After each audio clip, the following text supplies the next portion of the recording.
नमस्कार दोस्तों, आप सभी का स्वागत है एक और वीडियो में। मैं Harinder Harry Vicky visa services से। आज की वीडियो में हम बात करें कुछ मिथ्स की, जिसमें कि स्टूडेंट्स को बहुत ज़्यादा कन्फ्यूजन हो जाती है। पता नहीं चलता है कि कैसे जो है प्रोसेस होते हैं और कैसे जो है चीज़ें सामने आती हैं। तो चलिए इस वीडियो में स्टार्ट करते हैं कुछ मिथ्स जो हैं कनाडा स्टूडेंट वीज़ा को लेकर। तो चलिए इस वीडियो को स्टार्ट करते हैं।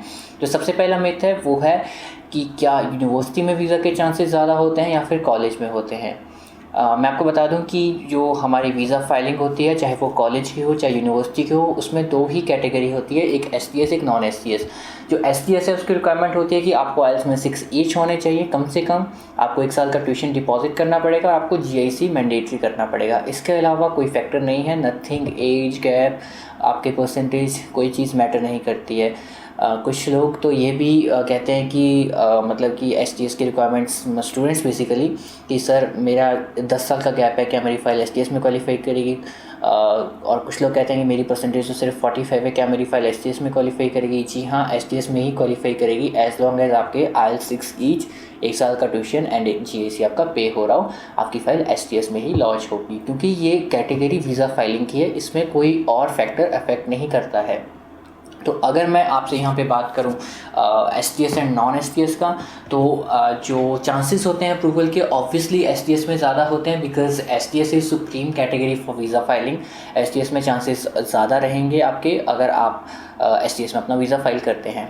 तो अगर बात करूँ मैं particularly about university and college, there is nothing like that कि आपके यूनिवर्सिटी में ज़्यादा चांस होते हैं, कॉलेज पे ज़्यादा चांस होते हैं। चांसेस वीज़ा के दोनों में बराबर होते हैं। ऐसे there is nothing to worry. And जो सेकंड मिथ सबसे ज़्यादा रहता है स्टूडेंट्स का, वो रहता है इम्प्रूवमेंट इन वीज़ा एप्लीकेशन या improvement in visa reapplication. For example, आपने अपनी वीज़ा फाइल लॉन्च की किसी एजेंट से, XYZ कोई भी एजेंट है, आपने उससे लॉन्च अपनी वीज़ा फाइल की और फॉर सम रीज़न आपके एजेंट ने आपको ये कहा कि आपका जो फाइल है उसमें कुछ चीज़ें हम हाइड कर देते हैं, कुछ चीज़ें हम ऐड कर देते हैं। मान लीजिए आपने 12th के बाद कोई कंप्यूटर का डिप्लोमा किया है या कहीं से अरेंज करके लगाया है, जो कि बहुत ज़्यादा प्रैक्टिस फॉलो होती है। तो अगर आप उसको लगवा के वीज़ा फाइलिंग कर रहे हो एंड सेकंड टाइम जब वीज़ा फाइलिंग कर रहे हो और उस वक्त वो डॉक्यूमेंट नहीं लगा रहे हो, that is improvement in your visa application. Means आप उनसे अपनी जो इन्फॉर्मेशन है वो हाइड कर रहे हो जो आपने प्रीवियसली अपनी एप्लीकेशन में यूज़ किया था। तो इस केस में कोई प्रॉब्लम नहीं है। अगर आप सेकेंड टाइम अपनी फ़ाइल जो है वो इम्प्रूवमेंट के साथ करते हो तो उसमें कोई प्रॉब्लम नहीं है, आप कर सकते हो। एम्बेसी इस चीज़ को लेके ऑब्जेक्ट नहीं करता है, कोई बैन नहीं होता है, कोई रिफ्यूज़ल के चांसेस ज़्यादा नहीं होते हैं। एज लॉन्ग एज आप उनको exact and accurate and truthful information दे रहे हो, उनको कोई प्रॉब्लम नहीं है आपको वीज़ा देने से बेसिकली।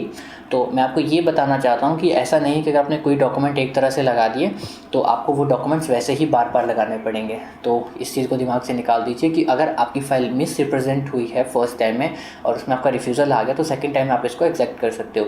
जैसे किसी का मैरिटल स्टेटस कभी सिंगल कर देते हैं और स्टूडेंट मैरिड होता है, या कोई डिवोर्स्ड होता है तो उसका मैरिड या फिर सिंगल करते हैं एंड डॉक्यूमेंट्स कुछ और कह रहे हैं और आप फॉर्म्स में कुछ और फिल करो, तो उस केस में जो है आपकी coordination of documents and forms वो नहीं हो पाता और ऑब्वियसली फिर रिफ्यूज़ल आ जाएगी। What ever you right in your application form, वो चीज़ें आपकी जो डॉक्यूमेंट्स हैं वो लिंक होना चाहिए। ऐसा नहीं है कि आप मेन फॉर्म में कुछ और लिख रहे हो और आपकी स्टोरी कुछ और आ रही है डॉक्यूमेंट्स में। तो ये प्रॉब्लम हो सकती है, तो इस चीज़ को आप ओवरकम कर सकते हैं अपनी एग्जैक्ट एंड जेन्युइन इन्फॉर्मेशन दे के, इसका कोई प्रॉब्लम नहीं है। एंड जो नेक्स्ट है दैट इज़ मैंडेटरी फ़ंड्स। कुछ लोग स्टूडेंट्स को ये गाइड करते हैं कि आपकी फ़ाइल STS में है या नॉन STS में, वॉटेवर, आपको फ़ंड्स दिखाने ज़रूरी है, 5 लाख 10 लाख, और बच्चों को डराते हैं कि आपको फ़ंड्स दिखाने ही पड़ेंगे। मैं आपको बता दूं, अगर आप 1 साल का ट्यूशन डिपॉजिट कर रहे हो और GIC डिपॉजिट कर रहे हो, आप 1 रुपये भी ना दिखाइए, कोई प्रॉब्लम नहीं है। ट्यूशन फ़ीस और GIC देने के बाद फ़ंड्स मैंडेटरी नहीं होते हैं। और हाँ, अगर आप फ़ंड दिखा सकते हो वो एक बहुत ज़्यादा अच्छी बात है, बट कोई रिक्वायरमेंट नहीं होती है फ़ंड्स की, ये मैं स्ट्रेट अवे बोल रहा हूँ। एज़ ऑफ नाउ जो रूल्स हैं STS एंड नॉन STS के, उसमें फ़ंड्स की रिक्वायरमेंट नहीं है। इन केस अगर आप 6 मंथ्स की फ़ीस पे कर रहे हो, मींस फर्स्ट सेमेस्टर की फ़ीस पे कर रहे हो एंड GIC भी पे नहीं कर रहे हो, देन डेफिनेटली आपको लगभग 10 लाख के फ़ंड्स दिखाने पड़ेंगे। एंड अगर मान लीजिए आप GIC पे कर रहे हो और 1 सेमेस्टर की फ़ीस पे कर रहे हो तो उस केस में भी आपको लगभग 5-6 लाख रुपए के फंड शो करने पड़ेंगे। एंड जो फोर्थ मिथ है दैट इज़ वेरी रिसेंट और बहुत ज़्यादा आजकल सामने आ रही है, that is about cover letter जो कि स्टूडेंट यूज़ करते हैं वीज़ा एप्लीकेशन में। मैं स्ट्रेट अवे बोल दूँ, इसकी रिक्वायरमेंट नहीं होती है, ये बस एक कंटेंट राइटर की अपनी ट्रिक्स होती हैं या फिर कुछ की कवर लेटर जो है आपको लगाना पड़ेगा। सिर्फ एक स्टेटमेंट ऑफ पर्पस लगती है, स्टेटमेंट ऑफ पर्पस के अलावा कोई कवर लेटर की ज़रूरत नहीं होती है। तो मैंने देखा काफ़ी वीज़ा एप्लीकेशन में कवर लेटर यूज़ किया जाता है। As such we don't use any cover letter and it's not required at all. And जो फिफ्थ एंड लास्ट मिथ है वो ये है, मान लीजिए आपने MBA किया है मार्केटिंग में, ध्यान से सुनिए, BCom किया है देन MBA किया है मार्केटिंग में, और एक स्टूडेंट मेरे पास आए थे, वो ये कह रहे थे कि मैंने सर MBA मार्केटिंग में कर लिया है और मैं अब मार्केटिंग के कोर्स में नहीं जा सकता हूँ। क्यों? क्योंकि मेरा MBA इंडिया से ऑलरेडी हो चुका है, वो भी मार्केटिंग में, तो मार्केटिंग के कोर्स में नहीं जा सकता हूँ। एंड मेरे पास एक और स्टूडेंट ने काउंसिल किया था, तो वो ये कहते थे कि मैंने इंडिया से MBA मार्केटिंग में किया तो मुझे आगे भी मार्केटिंग में करना पड़ेगा क्योंकि वो मेरी रेलेवेंस है, वो मेरी फील्ड ऑफ स्टडी है। तो अब बताइए क्या सही है क्या गलत है। एक स्टूडेंट तो कह रहा है कि आपको फील्ड ऑफ स्टडी अपना चेंज करना पड़ेगा क्योंकि ये आप ऑलरेडी इंडिया से कर चुके हो। दूसरा स्टूडेंट ये कहता है कि आपको अपना फील्ड ऑफ स्टडी सेम रखना है क्योंकि वो रेलेवेंस बनानी है। तो इतना ज़्यादा कन्फ्यूजन है। स्टूडेंट्स साफ सीधा बोल दूँ, कोर्स आप प्रोजेक्ट मैनेजमेंट ले लो, चाहे आप अपना मेडिकल साइंस से क्यों ना पास हो, मान लीजिए आपने BSc मेडिकल भी क्यों ना किया, प्रोजेक्ट मैनेजमेंट में भी वीज़ा लग जाएगा as long as you are able to satisfy embassy officer in statement of purpose. You need to have very clear and point statement of purpose.